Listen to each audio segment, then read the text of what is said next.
and Instagram. It's Tom here, coming to you Sunday Night Live, coming to you from Perth.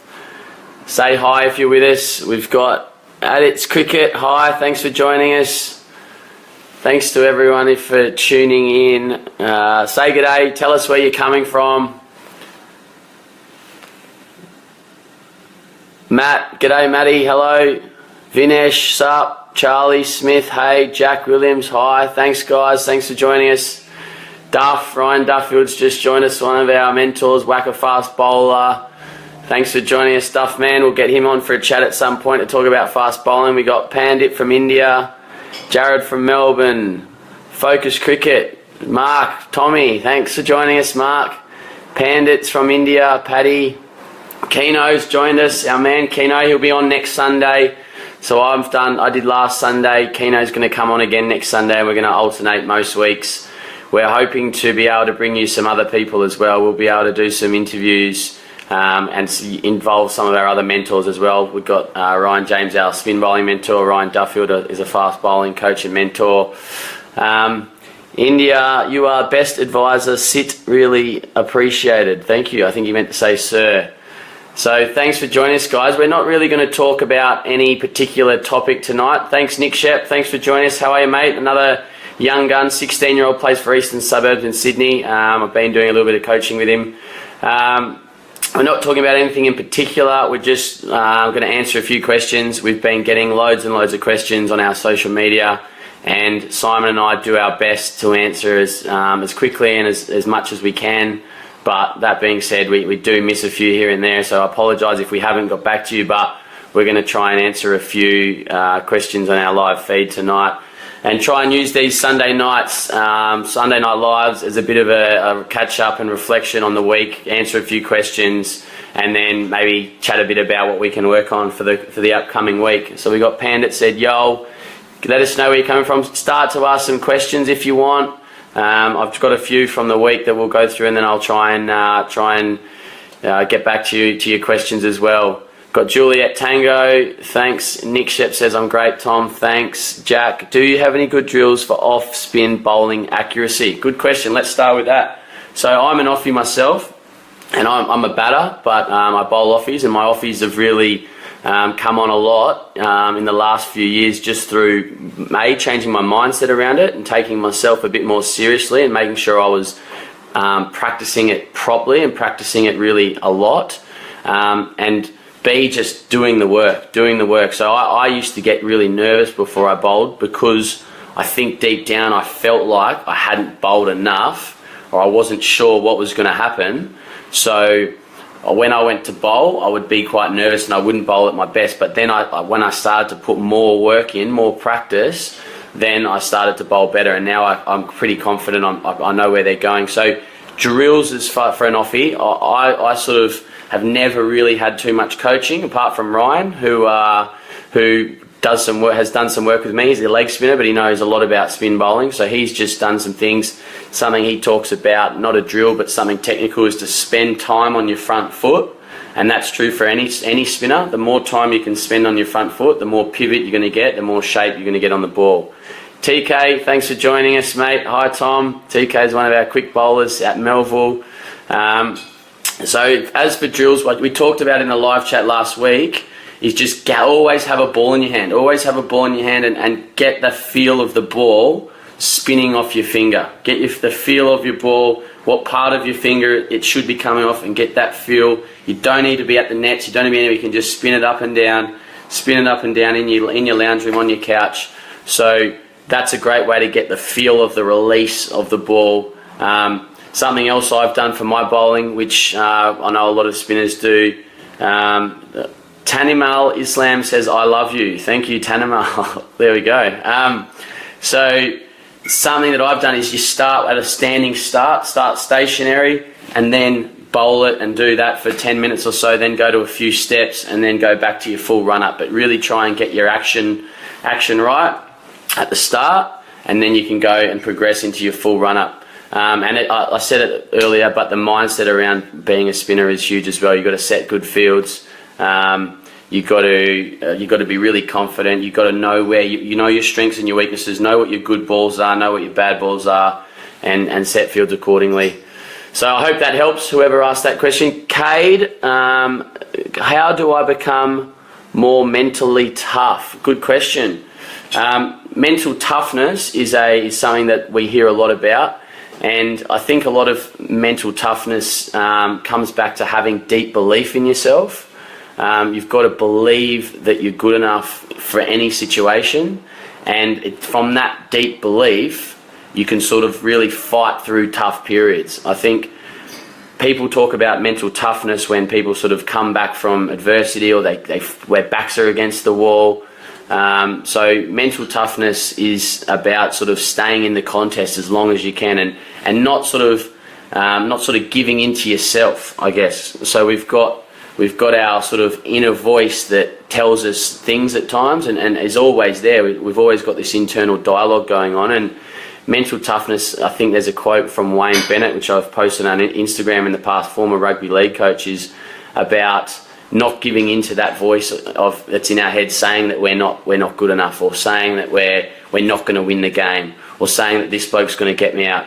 Whatever it is, it's not giving into that internal voice. It's just really believing in yourself and backing yourself to win the battle, and staying in the contest as long as you can.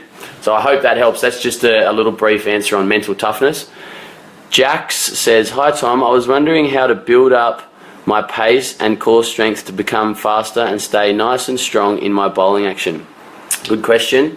Like I said last week, I'm no guru at fast bowling, unfortunately. So we will do some live chats, and we're going to do some video series on fast bowling in the next few months. We haven't touched on fast bowling too much, and like I say, that's not something I know a huge amount about. So I would recommend trying to get a gym program, a cricket-specific gym program, which is something that we're putting together at the moment. Simon Keane has a background in personal training and cricket strength and fitness, so he and along with myself are putting together some fitness programs.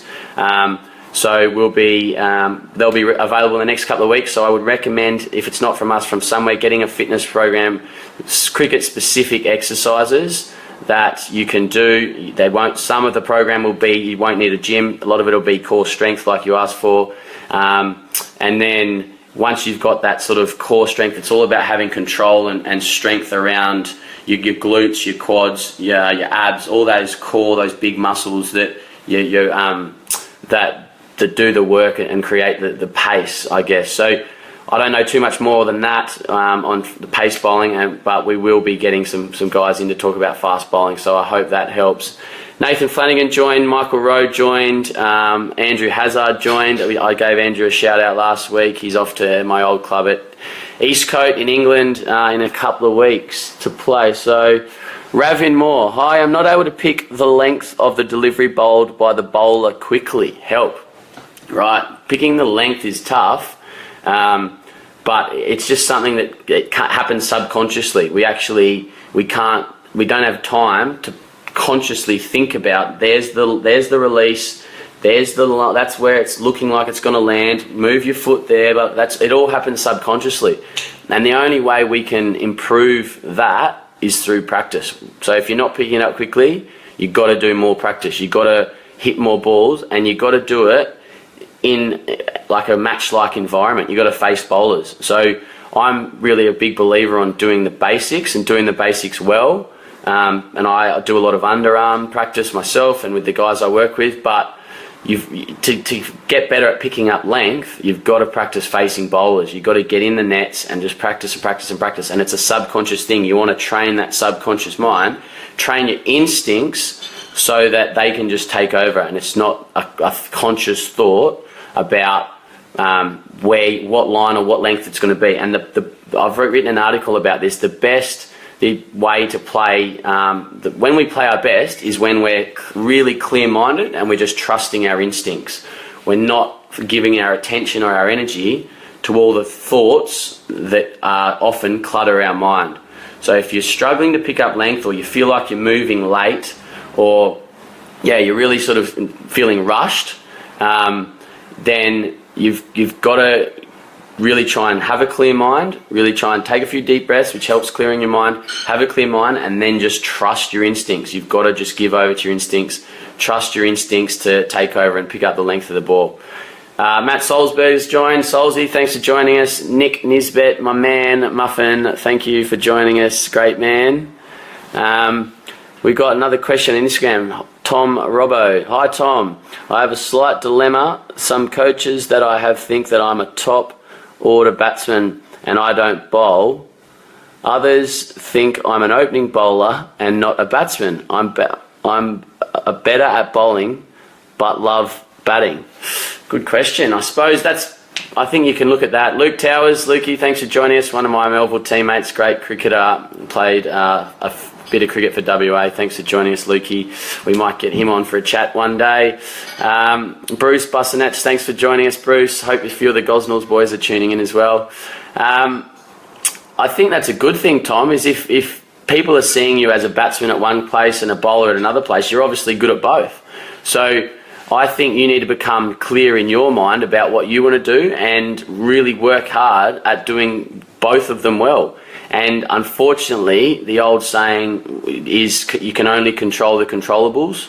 So if you want to be batting at 3 and you're batting at 7 in one side, unfortunately, you've just got to do what the coach does for you, and you've got to try and take your opportunity when it comes. So look, I think look at the positives, just keep working hard, control the controllables, keep working hard at both facets of your game, and hopefully you'll end up being a genuine all-rounder because you've obviously got ability with both. And also tell your coaches that you're serious about both. Tell them that you want to sort of get opportunity with both. And there's 11 players in the team. Not everyone's always going to be happy with where they're batting or if they're not bowling enough. So you've got to just be respecting of the coach or the captain and just continue to work hard, be serious about your game, and they'll see that you're serious and you're taking it seriously and you're practicing hard, and they'll reward you for that, no doubt.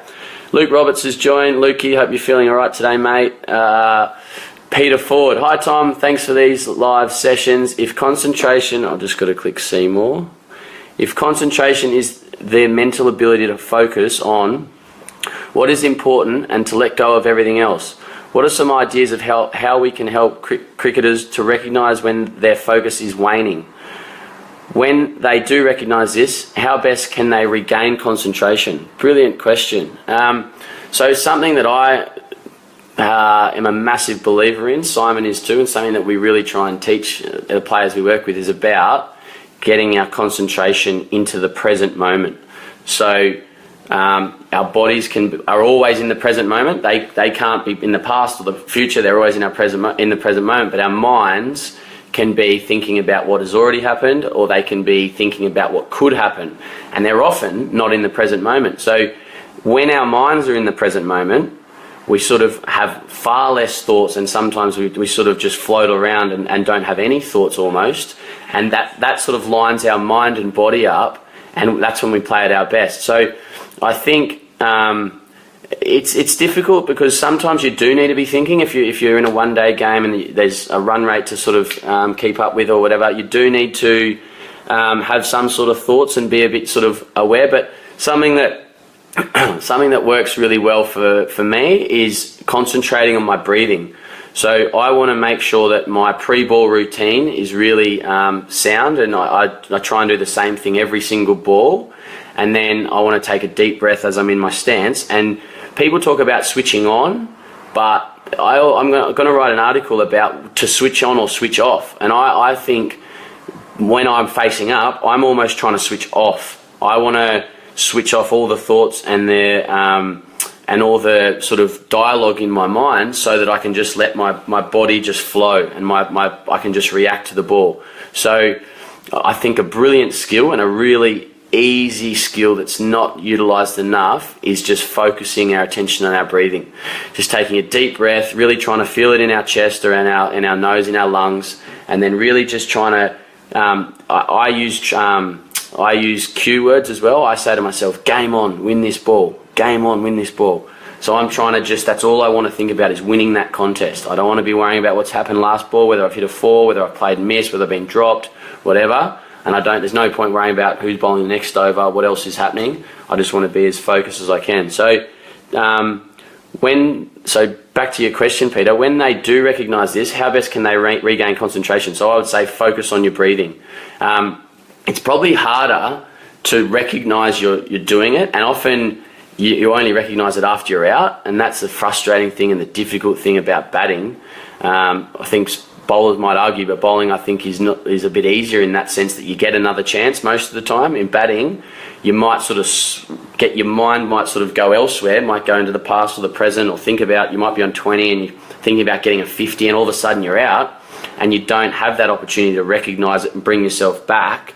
You're just out, and so that's the consequence. And then hopefully you learn from that, and you can find a way to really, when you're in, and you can recognise the triggers of when your concentration is waning and your concentration is going elsewhere, and then you can bring it back into the present moment. So it's all about bringing it back into the present moment for that limited period of time when the bowler's running in.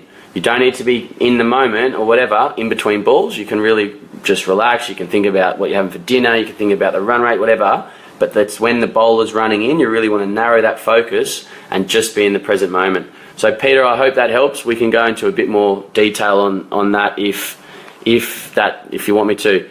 Adam Campbell joined, Kiwi, Benny Wakeham, Becca Pink, my beautiful fiance, thank you. Kiwi, you're a legend, bro. Thanks, mate. Oscar Fry, Chris Hutchinson joined. Thanks for joining us, boys. Let's see what's going on the gram. Braden Collis, how do I improve my batting in general? One answer to that is practice. You've got to practice more. You've got to just do the basics well, practice, work on your mindset as well. Batting and cricket in general is all about having the mental skills to go with the physical skills. So work on your mindset. We can talk more about that. We've got programs to help with that. But practice, mate, is how you're going to improve anything in life. We've got Callum Brownie. Hi, Tom. I was wondering, are nerves good before batting? I open and I get very nervous before I bat. Is that a good thing? Yeah, it is. Absolutely. Simon spoke in one of his live chats a few weeks ago about using your nerves, sort of that's extra energy, using that to your advantage. And everybody's different. Everybody's going to get different feelings and different sort of sensations in their body. I think there's some similarities. You might get sort of a bit of a sick feeling in your stomach, or you might just feel sometimes like a bit dizzy or whatever. Everyone's got different things, but if you can learn to harness that energy and put it into your game, it can only be a good thing. And nerves are a good thing. It shows that there's something on the line, and often it can really help you focus. So I think a great way to calm yourself and deal with your nerves is to take a deep breath again. I go back to saying that a lot, something so simple but something underrated. And also say to yourself, I am ready. I am ready. Whatever happens, happens. There are a few little phrases and a few little sayings that have helped me, and I know they've helped others. I've spoken to other people about this, but tell yourself you're ready. If you've put the work in during the week, then you've got to give over to yourself and just say whatever happens, happens. Try and take that fear of failure away by just letting whatever happens, happens. Let yourself just play. So definitely you can use your nerves to your advantage. Deep breathing and really just sort of getting in the contest. Just sort of a few things to pump yourself up. Then, yeah, saying, I am ready. That's right, Glenn Duff. Thanks for that, mate. Thanks for joining us, Glenn. Press something. Okay, Jack Williams, do you know any good drills to do in the backyard for either batting or off-spin bowling? I spoke about this the other day, last week. So a good drill is just you can get put a ball between your chin and your collarbone, and then you drop it from your chin and your collarbone and play a drive. You don't need anyone else to help you with that. And what that does is you've got to get your head out in front of your foot, then drop the ball, and then you should be in a good position to play a good straight drive or cover drive, whatever it is. So that's something you can do on your own. Any sort of practice in the backyard's good. It's the way a lot of us learn how to play the game. Hopefully you've got a bit of an uneven surface, because if you can play the moving ball in the backyard off an uneven surface, then when you get into the game, it should really help when you're hopefully batting on a good wicket. So as for bowling offies, it's just, I said it before at the start of this, just get a ball in your hand, always have a ball in your hand. You can do it when you're sitting on the couch, you can do it anywhere. Practice the feeling of the release and then in a game in your backyard you can do a bit of target practice, I guess. But just get used to your action, get used to the feeling of the ball coming out of your hand. So I hope that helps. Dee said, how to get youngsters moving their feet. I suppose it depends on how young we're talking. Cade's joined us on Facebook. Thanks, Cade. I think you've just got to do the basics. I'm not a believer. I don't believe you need to move your feet a huge amount. I believe in batting, it's all about your head position and your balance. I think I mentioned this last week, my batting coach at Middlesex, Mark O'Neill, who's a very renowned batting coach, he talks about taking a measured step, not taking a big step. And a lot of people take a big step at the ball and then their weight stays back, their head and their body weight stays back, and they don't get any power. So I'm a big believer in measured step, head forward over your front foot, bend your front knee and get power through your shots that way. But just do the basics for youngsters to improve moving their feet. A lot of underarms. I see some guys, some coaches, some very good coaches at times just feed the bowling machine to youngsters. They don't move their feet, they don't hit them well, and all I sort of want to say is just do some underarms. Just go back to the basics, get their confidence up, get them hitting the ball well, get them into good positions, and then you can progress to something else. So hope that helps, Dee. Just keep it simple. Raj, can you give me some tips on batting? I think I'm doing that already, hopefully. There's been a few tips already, so I hope you've been listening. Ben Roden-Cohen, Benny, who's just purchased our How to Play Spin bowling program this week. I've been chatting with him a bit. How do you stay awake while fielding? Good question, mate.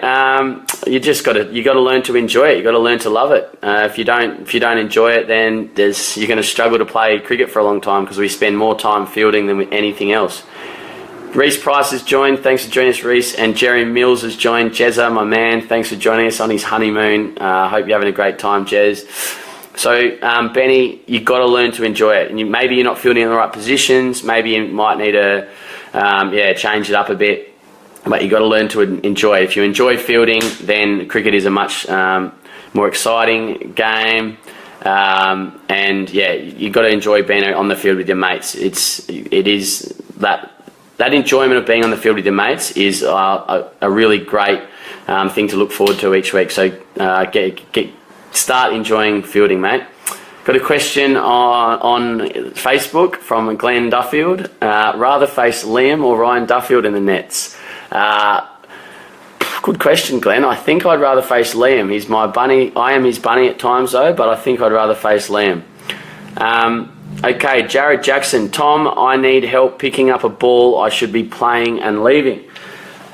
So you're obviously uncertain which balls to play and which balls to leave, and that's a tough one, because I was trying to teach someone this week.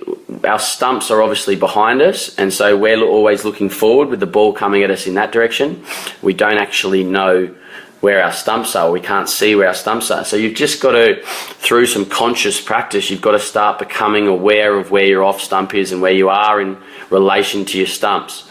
So after every shot in practice, while you're trying to work on this, just look at where your body is in relation to your stumps, and ask the person you're working with, if it's the bowler or if it's your coach or your dad or a mate or whatever, say, what line was that ball?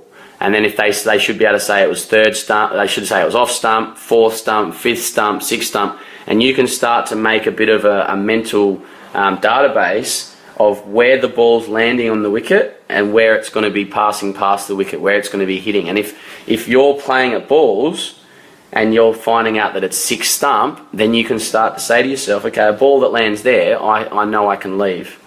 Okay? So just do some conscious practice around knowing where your stumps are, and you do that by really asking someone where the ball was going to pass and really looking yourself at where your body is in relation to the stumps every ball.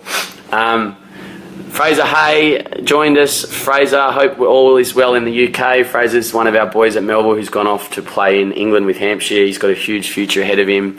Hope all is well over there, Fraser. We got Bailey.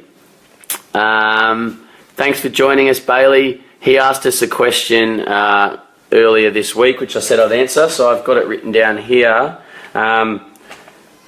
What should I do to try and calm my nerves and not put pressure on myself?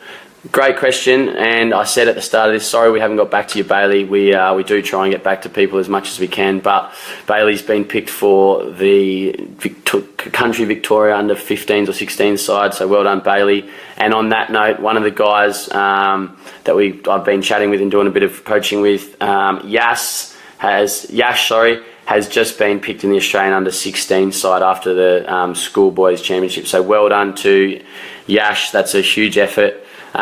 So to calm your nerves, Bailey, I answered a question about nerves a little while ago. I don't know if you heard that one, but taking deep breaths, really take deep breaths. And I think something that a lot of young players, or a lot of players of any age really, can help their performance. It's hard to do, and it might sound a bit crazy, but you've got to try and not care about the result too much.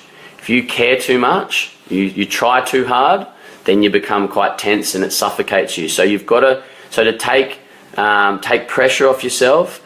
You've got to really just try and not build up the game too much. You're only young. You've got a long career ahead of you. You want to always be looking to improve, and the results will look after themselves. Always be working hard and looking to improve, and the results will look after themselves. So get your process right, and the runs will come. So try and not put too much pressure on the result. Really shift your focus and your attention onto the process, not the result, and then just like I said earlier, just let whatever happens in the game. If you get out for a duck, so be it. As long as you can know that you've done all the work during the week, you're getting better. Next week, hopefully you learn from that one. Next week you can go and you get another chance to bat again. Hopefully you've learned from it, and hopefully the runs will come. But try and take the pressure off that getting a big score or getting picked in a team or whatever. Just really realise it's not final. The one game that you're about to play is not final. You'll get another chance another time. So really that helps take the pressure off. So I hope that helps, Bailey. We've got a few questions on Facebook. Steve Michelin, thanks for joining us, Steve.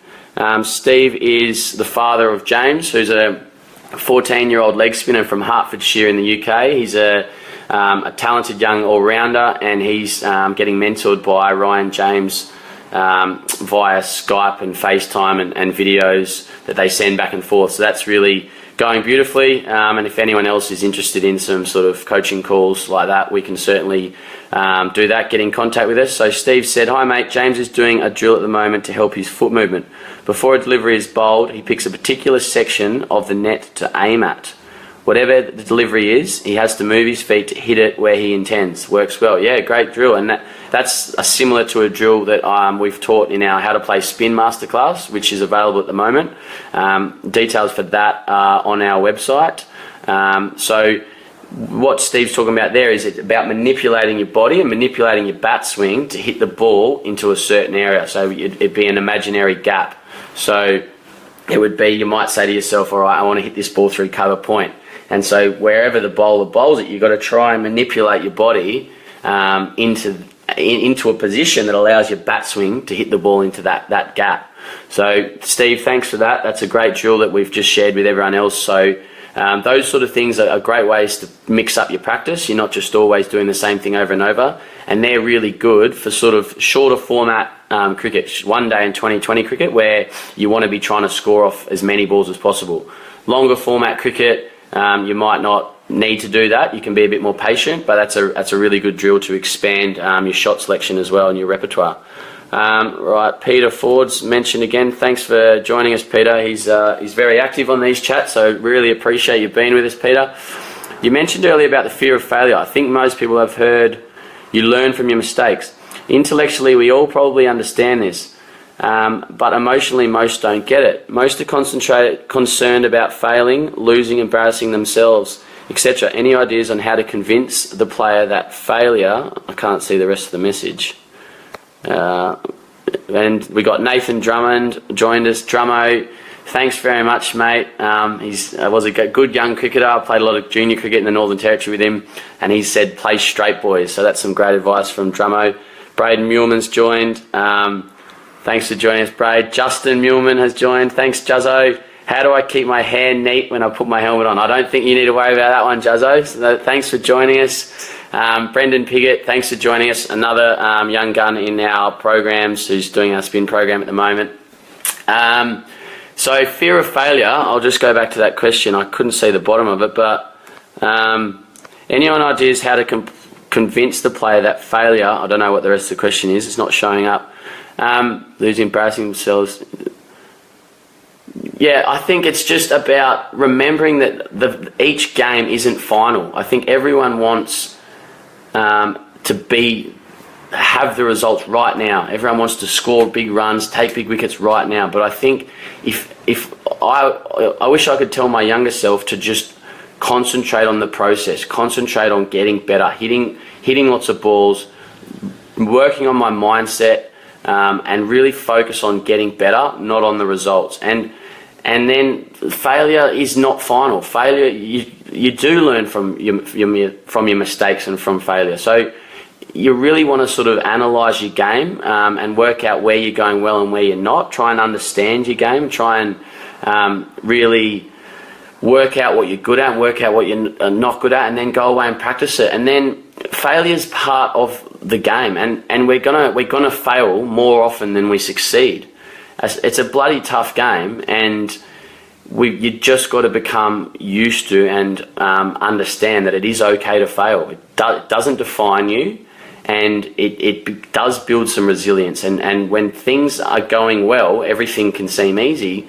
It is easy. It's when your back's up against the wall and things aren't going so well, that's when true character is shown. So if you're learning to deal with failure at a young age, it's actually a good thing and will hold you in good stead for when you're older. So Peter, I couldn't see the end of that question. I hope that helped. Nick Shep,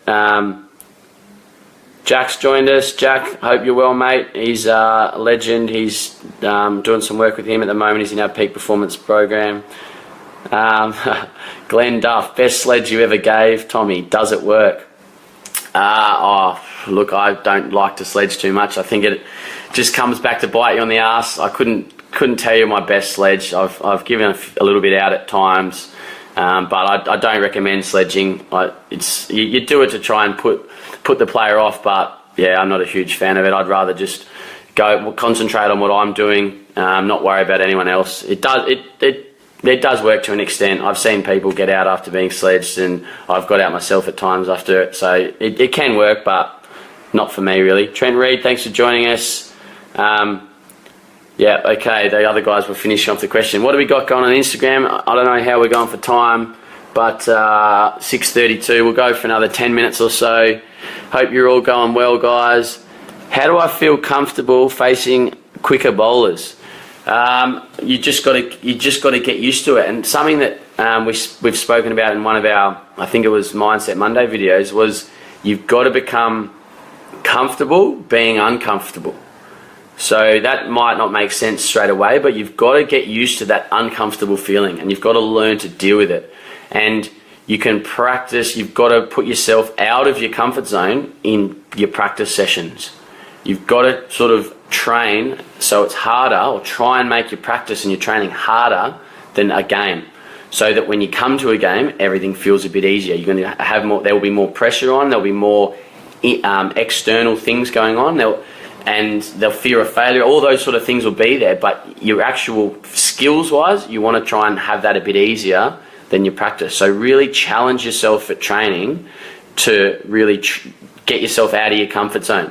I remember a good friend of mine, one of my best mates, Sam Robson, who's played a little bit for England. He was over in Australia a few years ago with the England Lions, and he said he was and he's an elite player, and he was at the top of his game at the time, and he said some of their training sessions were just scary. He said they had to face the bowling machine on ridiculous pace, coming off some sort of board and bowling bounces, and he said that no one enjoyed it. They were all really shitting themselves at times, and these are some of the world's best players, yet they had to do it because they knew that they'd be facing fast bowling somewhere down the line, whether it was on that tour or if they go on to play for England. And they had to put themselves out of their comfort zone. They had to practice so it was harder than what they'd possibly face in a game. So I hope that helps, mate. You just got to practice it. Practice facing fast bowling as much as you can. Get your teammate or your coach, your partner, to come a bit closer. Like if they're bowling, just tell them to bowl. That's normal. That's fine. If you can face faster bowlers at practice, try and face older guys. Do that. But if you're doing throwdowns or bowling machine or something, get them to come half pitch, get them to really challenge you, speed those reactions up, and then hopefully when you're playing a game, it'll all be a bit better. Okay, Robbie Guy, thanks for joining us, Robbie. He's a gun batter here in Perth, had a cracking season this year. Loves his bicep curls too, so I hope you're working hard there, Robbie. All right, a couple more questions on Instagram. How do you get your feet moving in the early in your innings? How do you get your feet moving? I think it's about being positive. It's always about looking to score.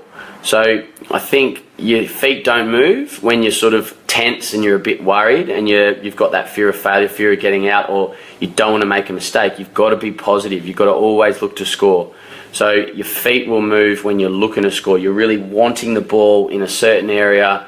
You're wanting to score off every ball, and then hopefully your feet will get into good positions and will move. So early on in your innings, you want to make sure you're warmed up. You want to make sure you're nice and warm. You've got your blood flowing, and then it's about having a clear mind and really looking to score. If you're looking to score, your feet should move nice and positively.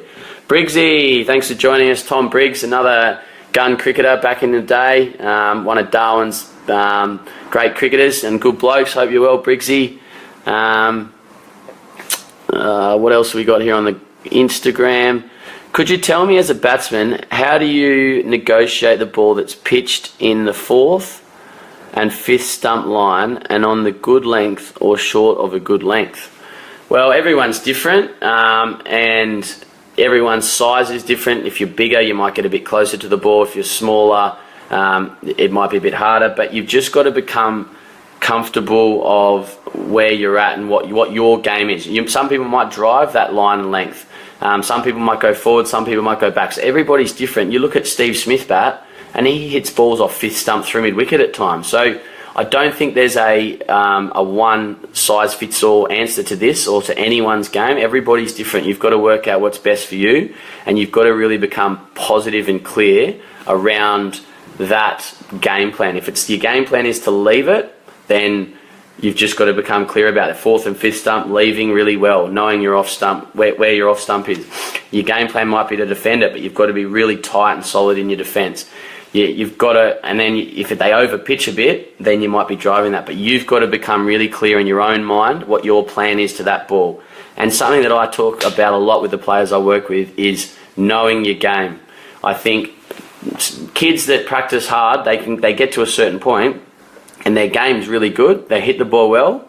And then what will take them to the next level is really understanding themselves, how their minds work, how to control them, understand their mind and their emotions, and also understanding their game, knowing their game, know what balls you want to be scoring off, know what balls you're vulnerable to, you're likely to get out, know how you're likely to get out, and by doing that, it can really take your game to the next level. So really start to know your game, and something that we teach in the Peak Performance Program, which is a 12-week online program Simon and myself have put together. It's all based on mindset and mental skills training and emotional skills training. We encourage people to keep a cricket journal or a cricket diary and write things in there after every session, whether it's a practice session or a game. Really keep a diary of your performances, but more so your process. What worked well, what didn't work well, what you learned. It doesn't have to be in heaps of detail. It can just be a few dot points.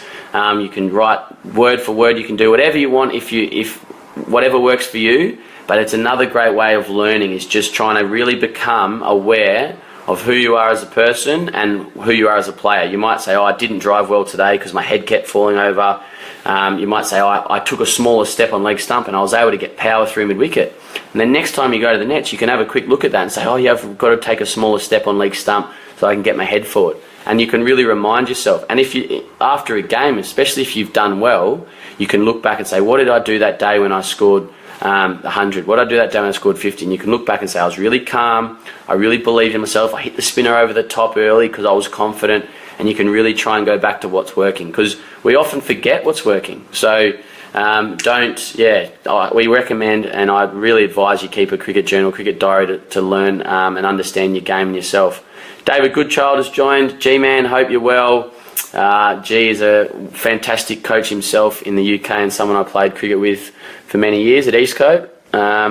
Just seeing what we got going on Instagram. A couple more questions before we wrap up for the night.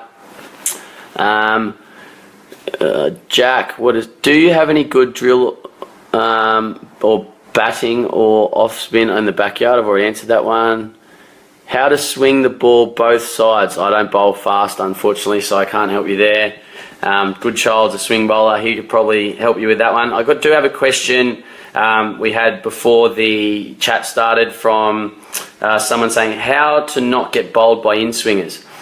And this is a good question. This is a tough one to answer with because everybody's different. But often if you're getting bowled by in-swingers, there's a gap between your bat and pad, and more than likely your head's falling over. So what you'll do is you'll see the ball out of the hand, you'll see the line that it starts on, and your head will go to that line, then it swings in, and then your bat swings on the outside of the ball, and the ball swings between bat and pad and bowls you.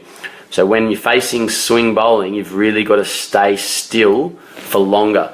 What I mean by that is in your stance, you've got to be really still and then wait until you sort of see it swing and then move to the line of the ball. Rather than moving early and to the line it starts at, you want to be getting to the line it finishes at. So it's all about your head position, keeping that head still and trying not to let it fall over. So I hope that helps. I can't remember, I think it was Benny or someone who asked that question earlier. Tom Robinson, any drills to stop your head falling down as a bowler? My coach says I would develop severe back problems if I don't change my action. Good question, mate. Again, I'm not a fast bowler, so I can't really help too much. We will get some fast bowlers. We'll do some videos and we will get a fast bowler on one of these live chats so we can answer all the bowling questions. Yeah, not the best at that. Benna, thanks for joining us, mate. Jezza, how do you unwind after a big day on the park? Beautiful question, Jez. It's just all about enjoying each other's success, enjoying your own success and your teammates' success. And if you haven't had success, it's just enjoying each other's company. A couple of quiet beers and maybe a little dance is a good way to enjoy it after a big day on the field. Najee, I'm a really quick fast bowler. Can you tell us exactly how to swing the ball? Sometimes it moves away, but I don't know how it happens. Again, I think a lot of guys get natural variation. Holty, thanks for joining us. They don't know how or why they're doing it. If you present a good seam, then that's often enough to then make the ball swing or seam. Again, I'm not a fast bowler, so I don't want to try and tell you how to do it. We'll get a fast bowler on for a chat at some point soon. A couple more. How do you negotiate a ball that's pitched on four? I've read that one. Thanks for joining us, everyone. Will fitness and technique improve my batting? Absolutely. Absolutely. Fitness is a massive part of the game. It's only becoming more and more important. If you're not fit, you won't get picked. So fitness, the fitter you are, the better you're going to perform. So it's definitely something that will improve your game. And having a good technique, you don't have to have a perfect technique by any stretch. You just have to have your fundamentals right. And having your fundamentals right is all that's needed. And then you just got to have a good mindset and really back yourself. Brad Gardner, was the underarm in true Australian spirit? Brad's a Kiwi, joining us. I think he's in Sydney. He's a bit of a traveller, Brad, so thanks for joining us, Brad. I don't think it was true Australian spirit. I think the Chapels let the want to win the match get in the way of the Australian spirit. So that was something that's a sore point for the Kiwis, no doubt. Andrew Lee, thanks for joining us, mate. How do I get my batting aggressive early in my innings? Good question. You just got to look to score. So you don't need to try and whack the ball out of the park, but you want to look to score. You want to always be looking for so work out what your 2 or 3 best shots are. Might be that you play a good cover drive, you play a good cut, and you play a good clip off your hip. So work out what those 3 good strengths are, and then work out where you want the ball to be to hit it in there. So you say to yourself, okay, I want anything pitched up just outside off, I'm going to hit through cover. So I'm looking for that ball. I really want that ball and I'm going to go after it. Anything short and wide I can cut. I want that ball. I'm going to cut that. And anything straight I can clip. I really want that ball. Anything in between, you're just sort of looking to score still, but you might be looking not to drop and run, or you might be looking just to nudge it into a gap. But really know what your two or three strengths are, and really look for that ball. If it's there, then you can whack it. Don't worry about the ball that could get you out. Always look to score, and then let your body react from there. How are we going for time? 6:45. Right, last question. We'll wrap it up. Hope you've been going for 45 minutes. Hope you've all got something out of this. Like I said, Simon will be on here next Sunday answering your questions. If you've got anything during the week, send us a message. We will do our best to read it out, and we'll do our best to get back to you. But yeah, we're finding it hard at the moment with all the questions that we're getting, so we will get back to you as quickly as we can. A reminder that we've got our How to Play Spin Bowling Masterclass out at the moment. There's still a 50% discount. If you send us a message, we can give you that. But yeah, we've also got the Peak Performance Program, which a number of guys are getting a huge amount of benefit from. So send us a message if you're interested in doing some mental skills training, or you want to learn how to play spin well. The spin program's a masterclass that Simon and I have put together. It's got over 2 hours of video content and over 30 videos on everything, including the mindset, game plans, all the techniques, drills to improve your game. So get in touch if you're interested in that. Tom Gallop has joined. Gal, the great man, one of the eastern suburbs, great men. I'll be with him next week. Looking forward to seeing you, Gallop, you beauty. On that note, I think we will wrap it up. I'm sorry if I haven't been able to answer all the questions. I've got one more here from Brendan. When you played in England, were there many changes you had to make in your game to adapt to the different conditions? What were some things you had to adapt to that are different in Australia? Great question. So for those of you that don't know, I played a little bit in England. I had 6 seasons. I played club cricket, and I had 3 seasons with Middlesex as a professional, which was amazing. I learned a hell of a lot, and I managed to play with some of the world's best players, Chris Rogers, Owen Morgan, Steve Finn, just a few guys. But something that I learnt and had to adapt was hitting the ball later. I think in Australia, on the good true wickets, faster wickets, you can go at the ball and you can hit it a bit earlier. In England, it's slower bowling, slower wickets, they swing it a bit more. You've got to let it come to you, so you can't go as hard. So I think that was probably something I had to adapt, and I had to learn like when it was a big shock when I first got over there. And also I went in the Middlesex League where I played most of my cricket. There was a lot of spin bowled.